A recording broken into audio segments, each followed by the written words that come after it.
Diedrich Bank is a proud supporter of local high school athletics, and we'd like to wish all of our local teams good luck this season. Diedrich Bank, live for today, bank for tomorrow, member FDIC. I'd like to thank my sponsors for this video. Corteva AgriScience, 97.9 XFM and KJ Country 102.3. Dave Bring and Angel James of Premier Broadcasting. Washington Savings Bank. And finally, Pat and Dustin Gavin of MERS Heating and Air.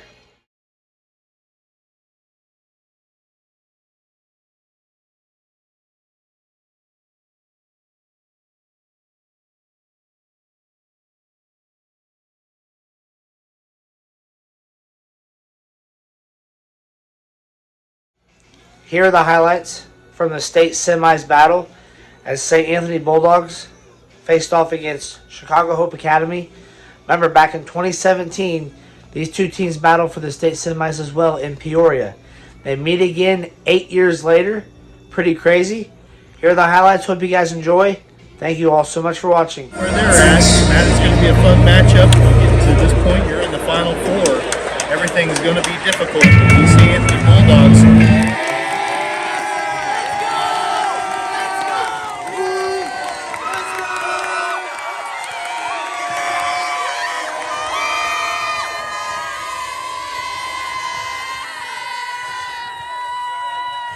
A 6'4" senior, number 35, Ryan Schmitz. And a 6'3" senior, number 45, Brock Bearday. St. Anthony is led by head coach Cody Rinker.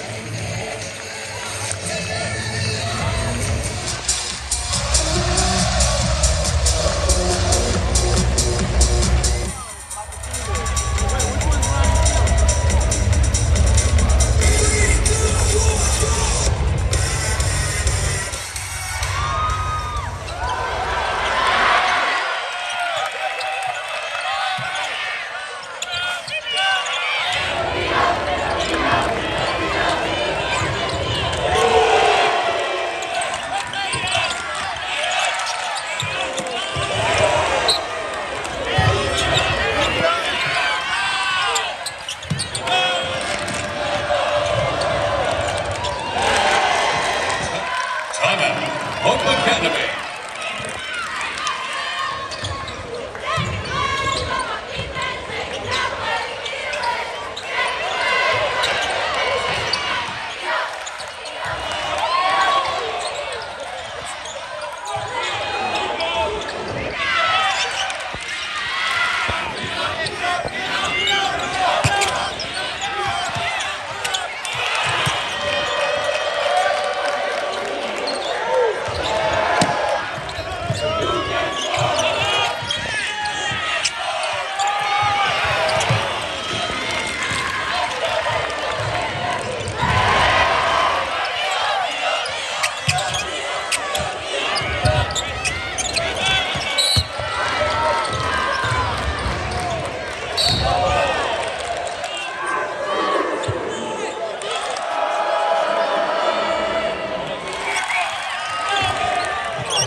Hope Academy 7, St. Anthony 0.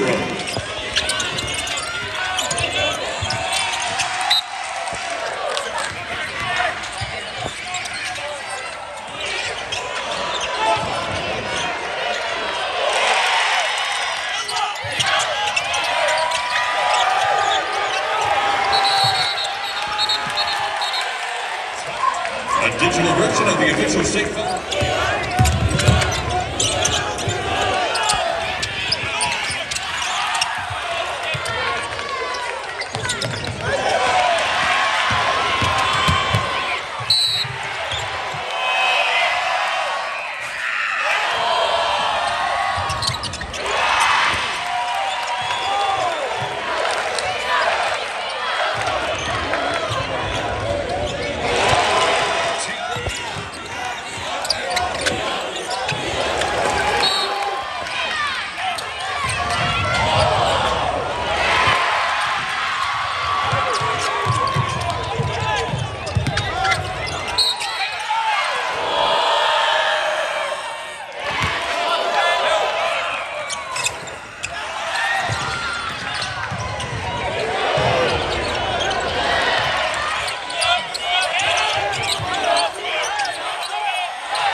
St. Anthony. The Illinois High School.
Eagles 41, Bulldogs 25.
Taiwan Hudson.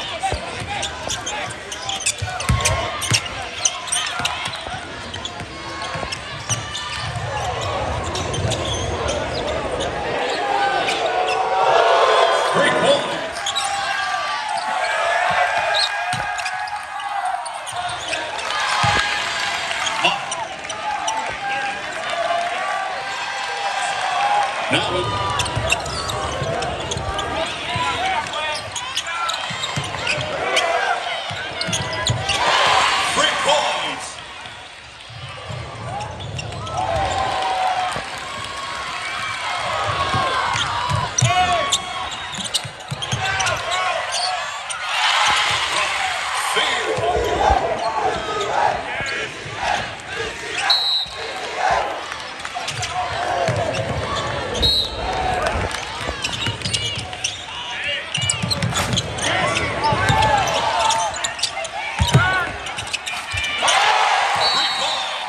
timeout, St. Anthony.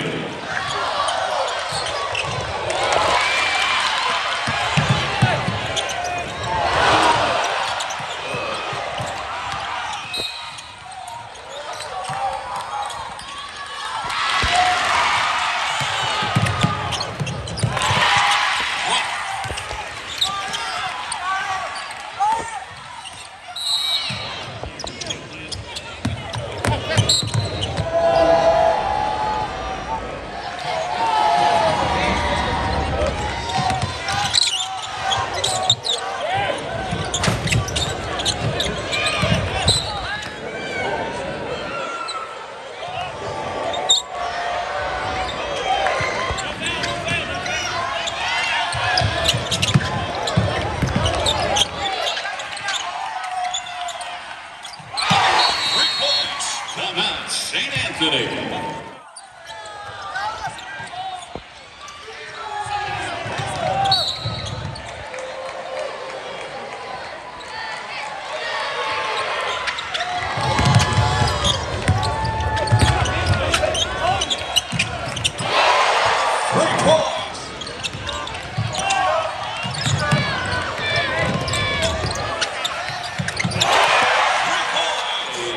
Hope Academy Eagles 56, St. Anthony Bulldogs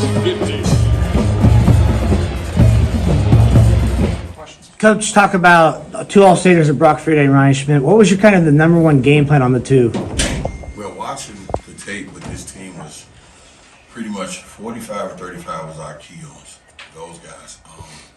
And forcing other guys to make shots, close out, use our athleticism and our speed to make them put the ball on the floor instead of just giving up wide open shots and kind of blitz the sideline and stuff. And then at the other end, just, making shots and, because we know they like the pressure, a lot of unexpected, times getting back. So just being prepared for that. Coach, talk about 2017, same teams played each other in the state semis, and kind of what was the rematch knowing that was happening again? What was the kind of a coincidence knowing this was going to happen again? Well, I mean, throughout the year, kind of like watch some of the teams that we can run into.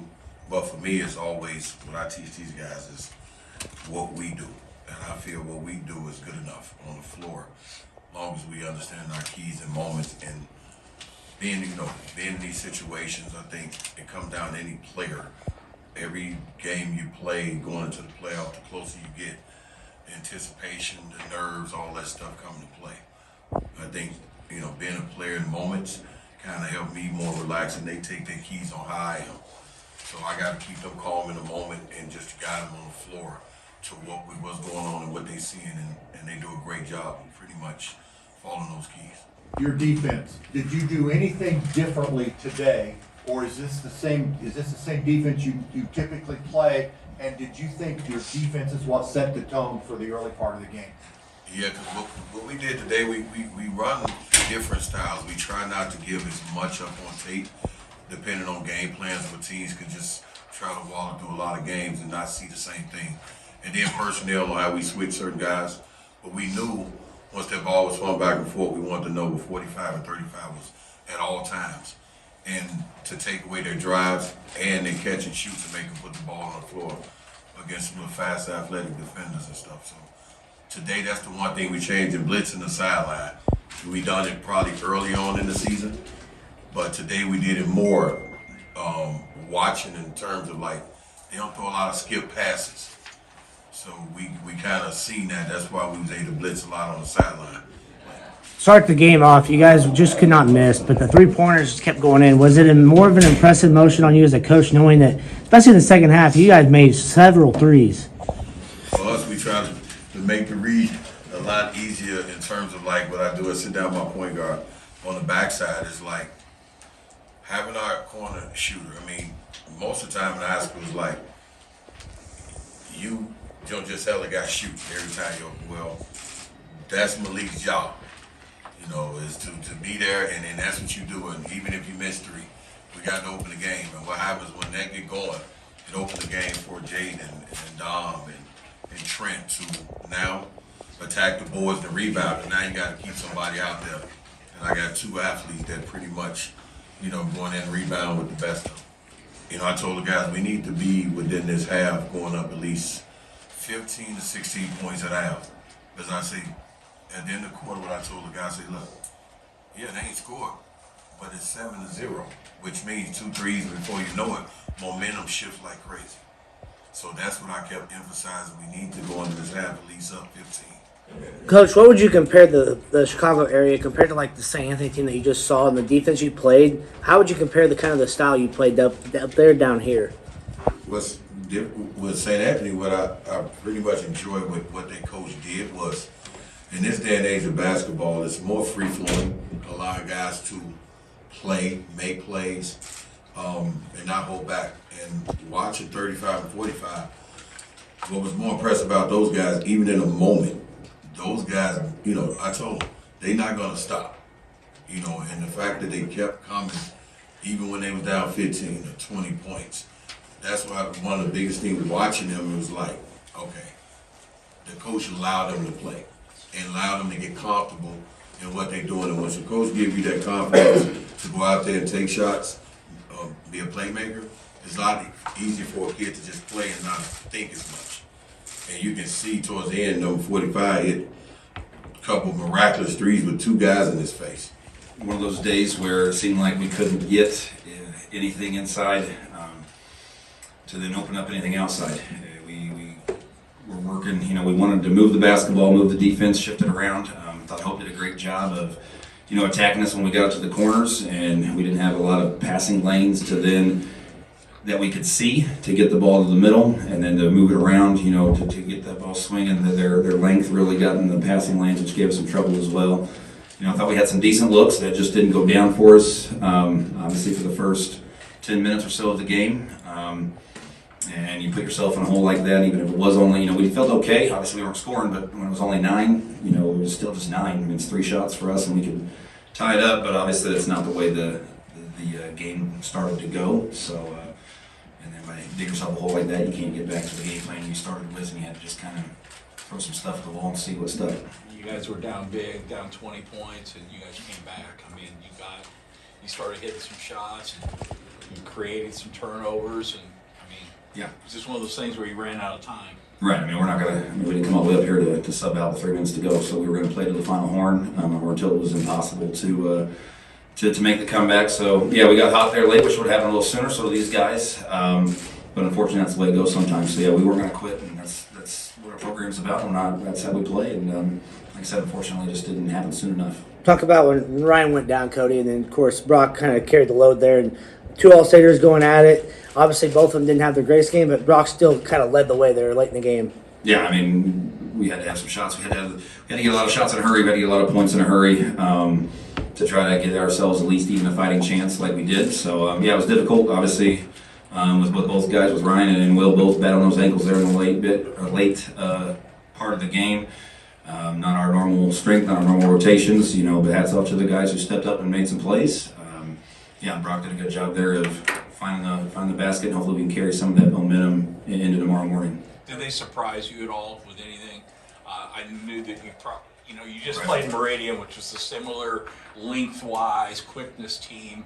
Did they do anything different as far as like what you were thinking was going to happen? No, they didn't really. I just felt like they did a really good job of keeping us from getting the ball into the paint. Anytime we did, I felt like they either had a tip on the pass, tip on the shot, or a strip, you know, as we were headed to the bucket and into the paint, and that really just, you know, really stymied our offense. So.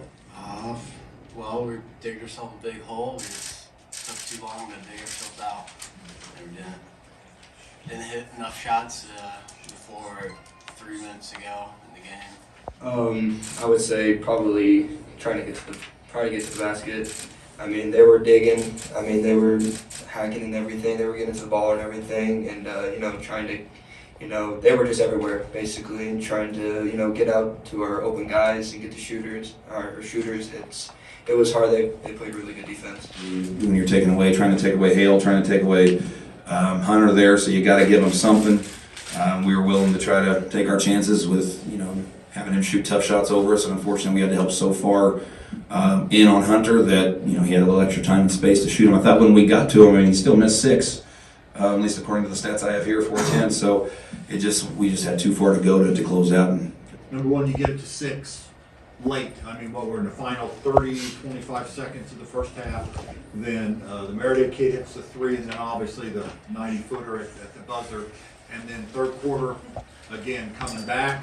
And then Ryan hits a big shot that goes down with the ankle. Kind of, again, those were pretty big momentum opportunities that those shots just didn't go your way. yeah, it definitely felt like it was one of those nights where the 50-50s were not in our favor. It was not for lack of effort and hustling our guys. It just, sometimes that's the way the ball bounces. I thought the 2 shots at the end of the half were really big momentum shifts for them, back to them. I mean, I thought we finally had gotten something going there. I had the train kind of going in the right direction, and then that 3 hurt, but not as bad as the 90-footer that Banks in there right before he got in the locker room. That was a tough pill to swallow. So again, I think if we could have kept it at 6, or even if it just would have been 9, could have possibly had us come back out and got back to our original game plan. But down 12, and then we could never quite, like I said early on there, they did a great job of continuing to make enough baskets whenever we'd make a run and answer our runs, and that goes back to the very beginning of the game when we just got up to such a slow start. Talk about when Ryan went down and how much of a fighter he is. I mean, that's a pretty good injury, but to come out on the court and still battle for the team no matter what. Yeah, I mean, we got a senior there who's looking to compete. I mean, it's the semifinals, so you're not gonna sit out. So yeah, I was proud of Ryan for stepping back up there and giving us what he could.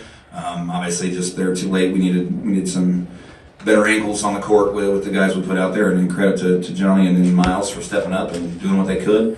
Hopefully we get some treatment here and get some guys back to ready to go tomorrow morning. What was kind of the game plan against the point guard, Hunter? Don't let him do what he did. Yeah, I mean, he's a really good basketball player. The biggest thing is those assists. I mean, yeah, he scores points, but he's so quick, great passer. We haven't played a lot of guys there. I think the biggest passes for me are the ones that go from one side all the way to the other corner. I mean, there's not a lot of guys we've played this year, if anybody that we've played, that we've had the same game plan on where we trap him. He's 5'6", 5'7", and can still make that pass from the right wing all the way over to the left corner on time and on target for guys to shoot in rhythm. So he's an excellent basketball player. Would have liked to see what we could have done had we not got ourselves a hold to not have to come out and pressure him. That was not really what we wanted to do for him. But, it worked there at the end, I guess. I mean, obviously, whenever they're trying to rest some guys for the weekend, as they should have, and, we were able to get pressure them then. But even then, once he came back in, it was a whole other story. So.